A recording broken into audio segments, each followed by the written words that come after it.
एक चींटी का जीवन बहुत ही कम होता है। 2 दिन, अधिक से अधिक 1 सप्ताह, बस। कितनी कम भोजन की आवश्यकता होती है उसे, किंतु फिर भी वो चलती रहती है, कर्म करती रहती है, अपनी आने वाली पीढ़ियों की विरासत के लिए। कर्म ना रुको, करते रहो, चलते रहो।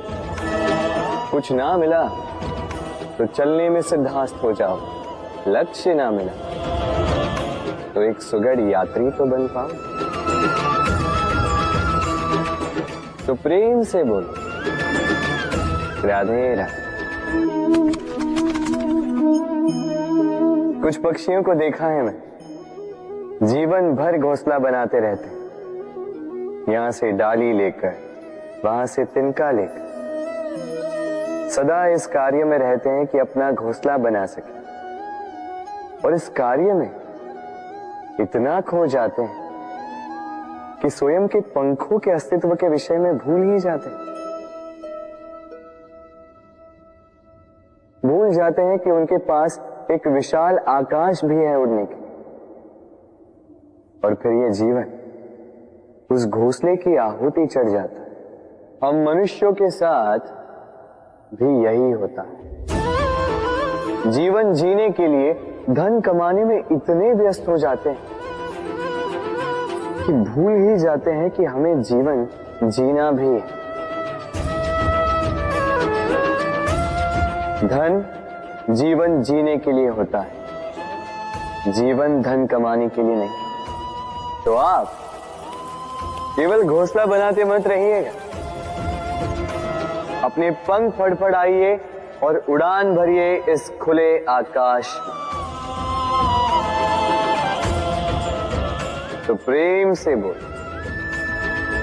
राधे राधे। जत्र नार्यस्तु पूज्यते रमन्ते तत्र देवता। अर्थात जहां नारी की पूजा होती है वहां देवता बसते। हम ये सब मानते हैं किंतु अपनाते कितना? अब आप कहेंगे कि हम स्त्रियों को सबके सामने सम्मान देते हैं, उसके जन्म दिवस पर या विवाह की वर्षगांठ पर हम उन्हें उपहार देते हैं, आदि इत्यादि, किंतु क्या ये पर्याप्त? आप सोचिए, एक स्त्री अपने पति के लिए, अपने पिता के लिए, अपने पुत्र के लिए, अपने भाई के लिए क्या क्या नहीं करती, और उसे हम क्या केवल एक भेंट देकर उसे संतुष्ट माने? स्त्री को सुवर्ण आभूषण नहीं चाहिए, महंगे वस्त्र नहीं चाहिए, उसे चाहिए आपसे सम्मान, सबके सामने भी और एकांत में भी। उसे चाहिए आपका समय, आपका समर्पण और थोड़ा सा प्रयास कि आप उसे जता पाए कि हाँ, आपके जीवन में उनका स्थान, बराबरी का भाव, तभी आप कह पाए जत्र नार्यस्तु पूज्यते रमन्ते तत्र देवता। राधे राधे। इस प्रकृति ने सभी जीवों की रचना की, भूख की मांग के लिए सबको पेट दिया और व्यवस्था भी की कि हर कोई परिश्रम से अपना पेट भर सके, है ना? और संसार के इन सारे जीवों में केवल मनुष्य ही है जिसने धन की मुद्रा का आविष्कार किया, धन कमाना सीखा। और आश्चर्य की बात भी ये है कि मनुष्य ही है जो कभी अपना पेट नहीं भर पाया। क्यों? इसका कारण है लोभ। इस संसार में कोई भी जीव हो, शाकाहारी या मांसाहारी, केवल उतना ही शिकार करता है कि वो जी सके, कुछ इकट्ठा नहीं करता। और मनुष्य इकट्ठा करता रह जाता है, किंतु ना अपने मन की भूख मिटा पाता है, ना ही अपने शरीर। इसलिए यदि कुछ अर्जित करना है तो शुभ कर्म और ना,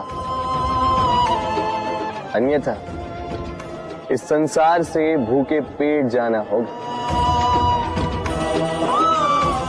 तो प्रेम से बोलो राधे राधे। कभी बरगद के वृक्ष को देखा है?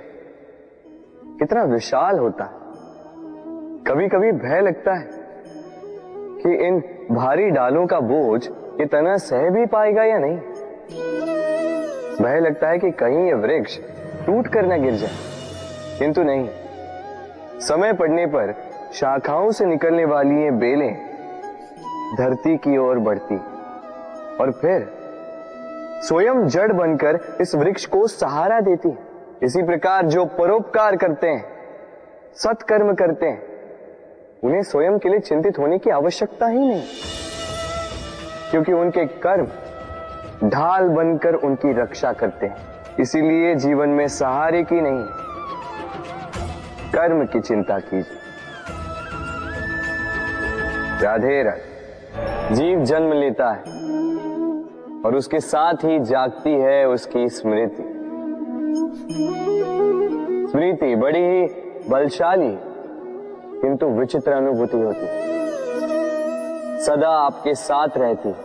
आपके साथ जो जो घटता है वो कहीं ना कहीं किसी स्थान पे संचित रहता है। किंतु कभी कभी हम भूल जाते हैं कि स्मृति हमारी है। तो इसमें हमें क्या सहेजना है और क्या मिटा देना है, ये हम पर निर्भर करता है। इस जीवन में क्या सहेजना चाहिए? सुख, आनंद के क्षण, वो क्षण जहां किसी ने हम पर उपकार किया, वो क्षण जहां किसी ने अपनी मित्रता निभाई, वो क्षण जहां हमने किसी को सुख दिया। और हम क्या स्मरण रखते हैं? अपने दुख, पीड़ाएं। वो क्षण जहां किसी ने हमारे साथ कुछ बुरा किया, वो क्षण जहां किसी ने शत्रुता निभाई। और फिर यही स्मृतियां हमें प्रेरित करती है प्रतिकार के लिए। इसलिए हमें क्या भूलना है और हमें क्या स्मरण रखना है, ये हम पर निर्भर करता है। इस जीवन में सब कुछ भूल जाइए, किंतु ये अवश्य स्मरण रखिएगा, भूलने वाली बातें याद है, इसीलिए विवाद। तो प्रेम से बोलो राधे राधे। अक्सर आपने आपके माता पिता, आपके हितैषी, आपके शुभ चिंतकों के मुंह से ये सुना होगा, इसे कुदृष्टि लग गई है, इसकी कुदृष्टि उतारो, ये मत करो नहीं तो कुदृष्टि लग जाएगी, ऐसा श्रृंगार ना करो, वो मत पहनो नहीं तो कुदृष्टि लग जाएगी। और कुछ तो इस कुदृष्टि का उपचार भी कर लेते हैं। मिर्च का धुआं जलाते हैं, तेल की बाती से कुदृष्टि उतारते हैं, काला टीका लगाते हैं, क्या क्या करते हैं। उचित है, किंतु मैं कुदृष्टि को नहीं मानता। मैं मानता हूं कि यदि आपका मन अच्छा हो तो कोई भी कुदृष्टि आपको किसी भी प्रकार से हानि नहीं पहुंचा सकती। आंधियां भी केवल उन्हीं घरों में धूल भर पाती है जिन घरों में खिड़कियों के पर्दे दुर्बल होते। बवंडर भी केवल उन्हीं दीवारों को गिरा पाते हैं जो नींव से कमजोर होते हैं। और आपके व्यक्तित्व की नींव है आपकी सोच, आपका दृष्टिकोण। एक ही स्थिति, एक ही स्थान, एक ही घटना को आप सकारात्मक रूप में भी ले सकते हैं, नकारात्मक रूप में भी ले सकते हैं। निर्णय आपका है। इस संसार को जैसा सोचोगे वैसा ही पाओगे। इसलिए स्मरण रखिएगा, अपनी दृष्टि नहीं, अपना दृष्टिकोण संभालिए। क्योंकि जैसा कहा गया है, इस संसार में बुरी दृष्टि का उपचार तो है, बुरे दृष्टिकोण का नहीं। तो प्रेम से बोलो राधे राधे। उड़ना किसे नहीं भाता, सफलता के आकाश पर सवारी करना कौन नहीं चाहता। सब चाहते हैं कि इस संसार में उनका नाम, उनकी पहचान सबसे ऊपर हो, कि उनका नाम इतिहास में स्मरण रखा जाए। परंतु सबका नाम इतिहास में नहीं लिखा जाता। कुछ लोग नाम पाकर भी बेनाम रह जाते हैं। क्यों? क्योंकि वो धरातल से नाता तोड़ देते हैं। भूल जाते हैं ये बात कि उड़ान पूर्ण होने के पश्चात धरातल ही उन्हें विश्राम देगा, कि उनके कारनामों पर तालियां बजाने वाले, उनकी प्रशंसा करने वाले धरा पर ही रहते हैं और धरती पर रहने वाले लोग ही इतिहास लिखते हैं। तो सफलता का आकाश नापिए, पर अपनों से, उन लोगों से मत कटिए जो आपकी इस सफलता का आधार है। तभी इतिहास में नाम होगा और तभी आप भविष्य में प्रसन्न रहेंगे। गर्मी की ऋतु आने पर एक मीठी सी कूक सुनी होगी, मन में बैठ जाती है। कोयल की कूक, बड़ी मीठी, बड़ी प्यारी।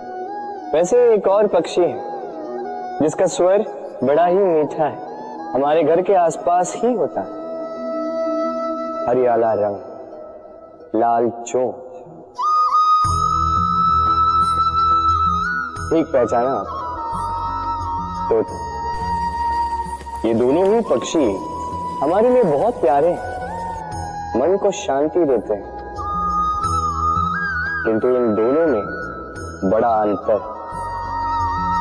कोयल वनों उपवनों में स्वतंत्र रहती है, तोता कई बार हमारे घर के पिंजरे में बंधा हुआ पाया जाता है। क्यों होता है ऐसा? कभी सोचा है आप? क्योंकि कोयल अपनी बोली बोलती है, तोता किसी और की बोली की नकल करता है। जो अपने विचारों पर दृढ़ रहते हैं, अपनी आत्मा की सुनते हैं, वही करते हैं और वही बोलते हैं, वो इस संसार में स्वतंत्र रहते हैं। जो किसी और का कहा करते हैं बिना आत्ममंथन के, वो बंदी हो जाते हैं, कभी पिंजरे के तो कभी विचारों के। तो क्या बनना चाहेंगे आप? कोयल या तोता? निर्णय आपका है। राधे राधे। हम में से कई लोग इस विषाद से ग्रस्त रहते हैं कि हमें हमारे जीवन में अपेक्षित सुख सुविधा कभी प्राप्त ही नहीं हो, क्योंकि हमारा भाग्य ही यही है, क्योंकि हम ऐसे परिवेश में जन्मे हैं। किंतु क्या आपका जन्म आपका प्रारब्ध निश्चित करता है? कुछ सीमा तक करता है।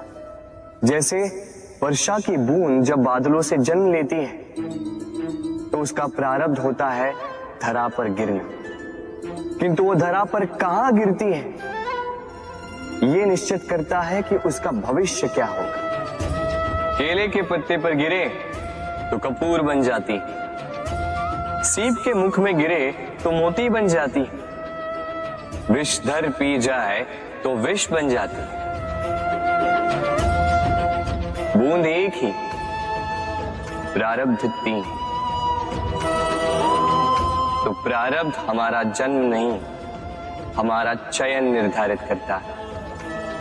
इसलिए अपना चयन सोच विचार करके करें। मनुष्य का स्वभाव है सोचना, सोच विचार कर निर्णय ले और निर्णय लेके इस दुनिया को बदलने की सोच के साथ आगे बढ़े, है ना?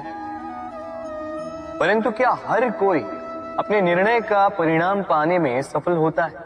क्यों कुछ ही लोग इस संसार को बदल पाते हैं, अन्य क्यों नहीं? इसका कारण है भय, और यही अंतर होता है सफल और असफल लोगों में। सफल वो होते हैं जो अपनी सोच से, अपने निर्णय से इस संसार को बदल देते हैं, और असफल वो होते हैं जो इस संसार के भय से अपनी सोच को, अपने निर्णय को बदल लेते हैं। इसलिए यदि इस संसार में कुछ बदलना चाहते हो तो अपने मार्ग तक पहुंचने का आपका मार्ग बदलो, अपनी सोच और अपना निर्णय लें। राधे राधे। हर संबंध की नींव विश्वास होता है। अब प्रश्न ये उठता है कि विश्वास किस पर किया जाए। अब ये समझने के लिए पहले आपको ये समझना होगा, बांधने में काम आने वाली रस्सी गूंथी कैसे जाती। हर रस्सी में 3 डोरियां होती हैं जिन्हें आपस में गूंथा जाता है। बस विश्वास के साथ भी यही होता है। यदि आप उसके साथ विश्वास का बंधन जोड़ें जो आपकी जीवन की ये 3 डोरियां जानता है, समझता है। पहला, आपकी मुस्कान के पीछे छिपी आपकी पीड़ा। दूसरा, आपके क्रोध के पीछे छिपा आपका प्रेम। और तीसरा, आपके मौन के पीछे छिपी आपकी शब्दों की ज्वालामुखी, आपकी विवशता। तो जो व्यक्ति आपके जीवन की ये 3 डोरियां, ये 3 बातें जानता है, यदि उसके साथ आप विश्वास का बंधन बांधें तो उसके सहारे जीवन की बड़ी से बड़ी खाई पार कर सकते हैं आप। राधे राधे। जब मैया खीर बनाती है तब वो हमें बहुत भाती। क्यों? किंतु मैया खीर कैसे बनाती है? पहले वो भात और दूध का प्रबंध करती है, फिर वो मीठे का प्रबंध करती है, फिर वो आंच पर इसे देर तक पकने देती है ना सरल?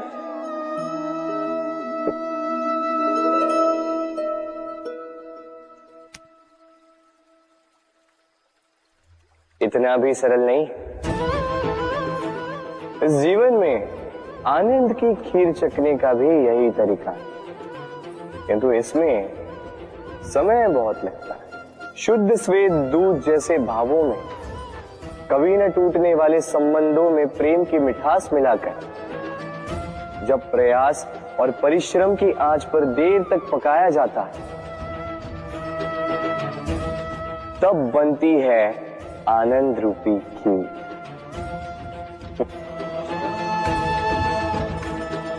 तो स्मरण रखिए, शुद्धता भावों की, मिठास प्रेम की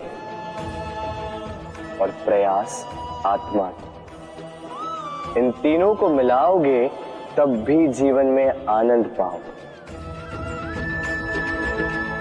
राधे राधे। प्रतिदिन सूर्य उगने के साथ ही जाग उठती हैं कुछ कहानियां, कुछ संघर्ष, कुछ इच्छाएं, कुछ यात्राएं। पर सभी कहानियां संपन्न नहीं होती, सभी संघर्ष जीते नहीं जाते, सभी इच्छाएं प्राप्त नहीं होती और कुछ यात्राएं रह जाती हैं अधूरी। क्यों? अब आप में से कुछ कहेंगे प्रयास अधूरा रहा, कुछ मानेंगे निश्चय दृढ़ नहीं था, कुछ क्रोध करें, तो कुछ इस असफलता का बोझ अपने भाग्य के कांधों पे डाल देंगे। परंतु इस सब का कारण केवल एक तत्व की कमी है 2.5 अक्षर की। कमी है प्रेम। प्रेम जो न शास्त्रों की परिभाषा में मिलेगा, न शस्त्रों के बल, न पाताल की गहराइयों में, न आकाश के तारों। तो ये प्रेम है का? कैसे पाया जाता है इसे? क्या है मार्ग प्रेम को पाने का? प्रयास रहेगा आपको यही समझाने का। तो आइए भागी बनिए इस यात्रा की, साक्षी बनिए प्रेम की इस भाव विभोर कर देने वाली महागाथा की, जो अलौकिक होकर भी इसी लोक में रची गई। और इस यात्रा के लिए आपको ना कोई शुल्क लगेगा, ना ही कोई परिचय पत्र। बस एक बार मन से बोलना होगा, राधे राधे राधे राधे राधे राधे राधे राधे। मनुष्य जब जन्म लेता है और मनुष्य जब इस संसार को छोड़कर जाता है, इसके मध्य का काल जीवन कहलाता है। और इस जीवन में संघर्ष तो करना ही पड़ता है, कभी शिक्षा के लिए, कभी काम के लिए, कभी वास्तविक युद्ध करना पड़ता है। किंतु इस संघर्ष का सामना करने के लिए प्रकृति ने हमें एक और गुण भी भेजा है, प्रयास। कभी किसी छोटे बालक को देखा, न कुछ बोल पाता है, ना कुछ समझ पाता, किंतु अपने घुटनों के बल पर समस्त आंगन नापने का प्रयास करता, खड़ा होता, गिरता, फिर खड़ा होता, और अंततः वो चलना सीख ही जाता है, क्योंकि वो अपने मन से नहीं हारता। जीवन में युद्ध क्षेत्र कई आएंगे, कभी कभी हार का सामना भी करना होगा, किंतु हारता केवल वो है जो मन से हार जाता है। इसीलिए कहते हैं युद्ध रणभूमि से पहले मन भूमि में लड़े जाते हैं। मैदान में हारने वालों को कई अवसर मिलते हैं, किंतु मन से हारने वालों को नहीं।